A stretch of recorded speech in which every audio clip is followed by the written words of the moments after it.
구독자 여러분 안녕하세요. 공인중개사 이승주TV의 사당동 공인중개사 이승주입니다. 영상을 촬영하는 오늘 11월 12일 오늘 기준으로는 속보인데요. 제가 이 속보를 어제 접했습니다. 지금 미리 예약해둔 업로드 건들도 있고 이 영상이 올라가는 시점은 아마 촬영일인 11월 12일 기점으로 한 일주일쯤 후가 되지 않을까 싶습니다. 아무튼 임차인분들께 굉장히 희소식이고 제도적으로 굉장히 좋은 조건으로 임차인분들께 훨씬 더 안정성을 확보할 수 있을 만한 조건들의 제도화가 좀 생겨서 뉴스 기사를 직접 같이 읽어드리면서 내용들을 설명을 드리려고 합니다. 그러면 제가 준비한 뉴스 기사 화면을 같이 읽어보면서 저랑 같이 영상으로 만나보시도록 하겠습니다.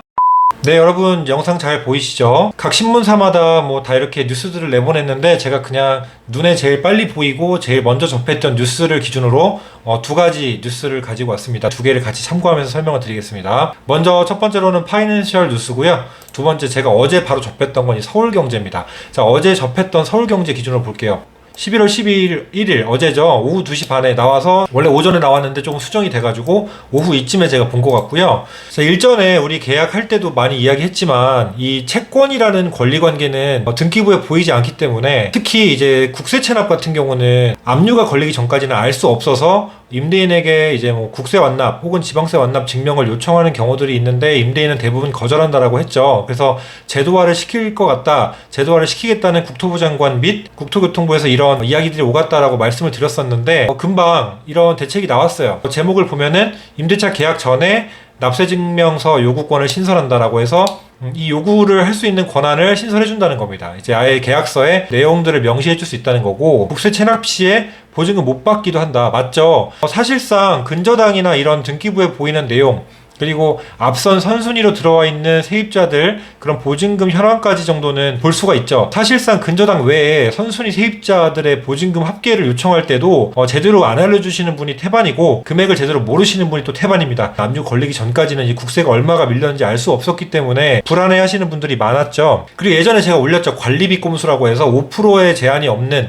이 5%의 제한을 받지 않는 사각지대에 관리비를 이용해서 관리비를 몇십만 원 올리는 분들이 많다라고 얘기했었는데 여러 가지 내용들, 부작용들을 다 제도화를 시킨 내역으로 확인이 됩니다. 뿐만 아니라 이 우선 변제 대상을 1,500만 원 높인다라고 하는 건 뒷부분에서 제가 설명을 드릴게요. 전세 사기 피해가 많고 월세는 사실상 보증금이 조금 적기 때문에 불안전한 부분이 좀 적지만 전세에 보증금이 많이 껴있는데 거기에 납세까지 제대로 안 해서 압류가 걸린다 이러면 납세 사실이 훨씬 먼저라면은 보증금보다 더 먼저 배당을 받을 수밖에 없고 죽어서도 따라다니는 게 세금이라고 하잖아요. 되게 무서운 부분이기 때문에 이 내용을 잘 파악해서 제도를 만든 거라고 생각합니다. 참고로 저는 정치적인 어떤 색깔이나 이념에 대해서는 전혀 관계가 없고 지금 이 제도를 만든 것에 대해서는 굉장히 찬성하는 편이다. 저도 임대인인데요. 저도 임대인입니다. 근데 임차인에게 안정성을 부여하고 집이 안전하다면 이런 서류들을 조금 더 번거롭더라도 계약 때 한 번만 준비해주고 안전하게 살게끔 해주는 부분은 굉장히 용이하고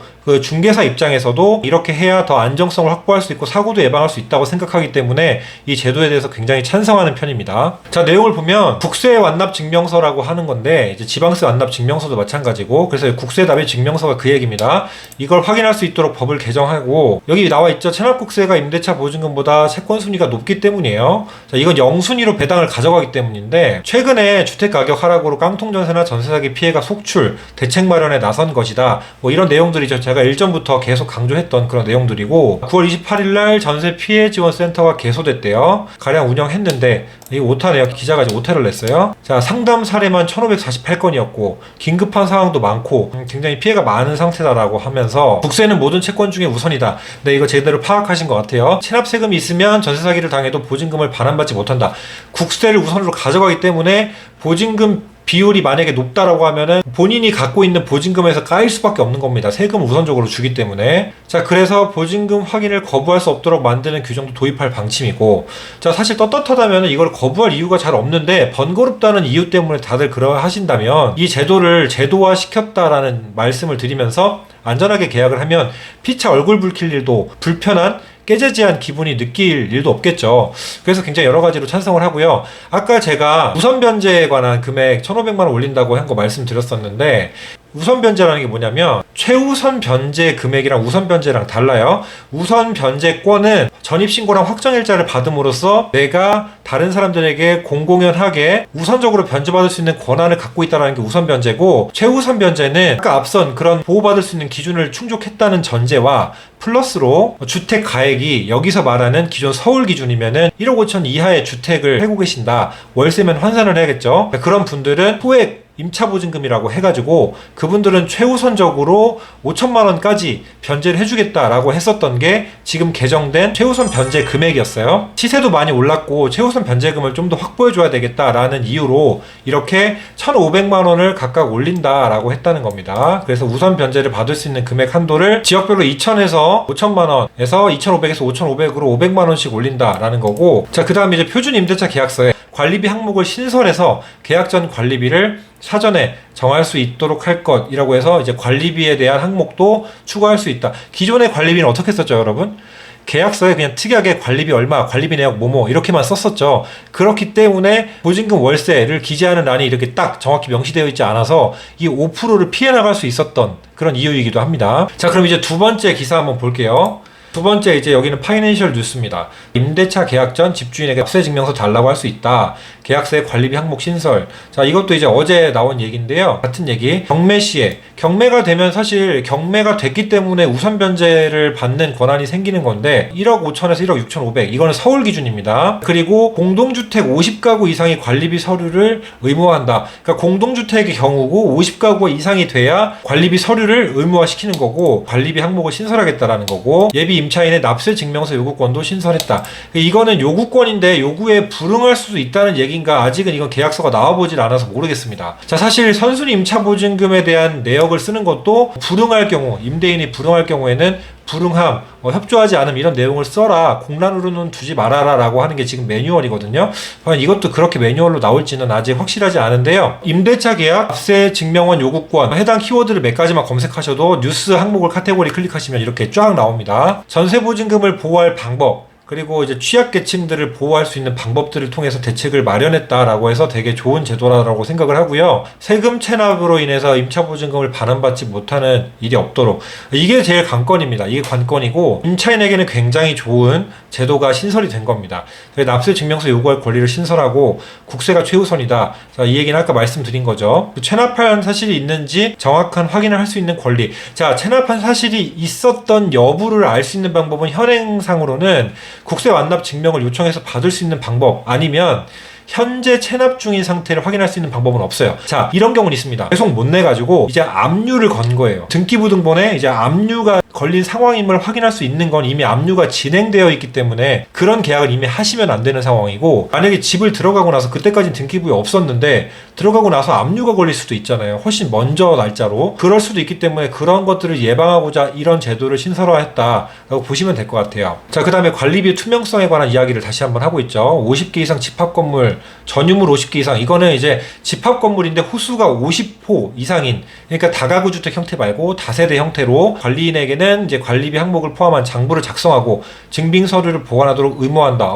이 내용은 몰랐는데 관리비 서류를 의무화하고 보관토록 했다라고 하고요. 자, 관리비 항목 신설했다 아까 말씀드렸고, 우선 변제 범위를 서울 기준 1억 5천에서 1억 6,500만 원으로 올린다. 타 지역은 이제 지역별로 다릅니다. 이제 우선 변제 범위를 1억 5천 뭐 이렇게 놨으면 보통 최우선으로 받는 범위는 3분의 1 정도라고 대략적으로 계산하시면 돼요. 예를 들면 수도권 지역에 뭐 1억 1천이다 이러면 대충 한 4천만 원 정도, 3분의 1 정도를 최우선 변제 받을 수 있다라고 간단하게 계산해 놓으시면 좋아요. 지방 같은 경우 예를 들면 6천만 원이다 이러면 2천만 원 이런 식으로 생각을 하시면 될 겁니다. 자, 나머지 내용은 뭐 거의 기자들끼리도 동일한 내용이고 브리핑을 한 내용을 갖다가 타이핑을 하기 때문에 거의 비슷한 내용이라고 보면 될 것 같고, 자, 여기까지 일단 뉴스 보신 거는 이제 종료를 하겠습니다.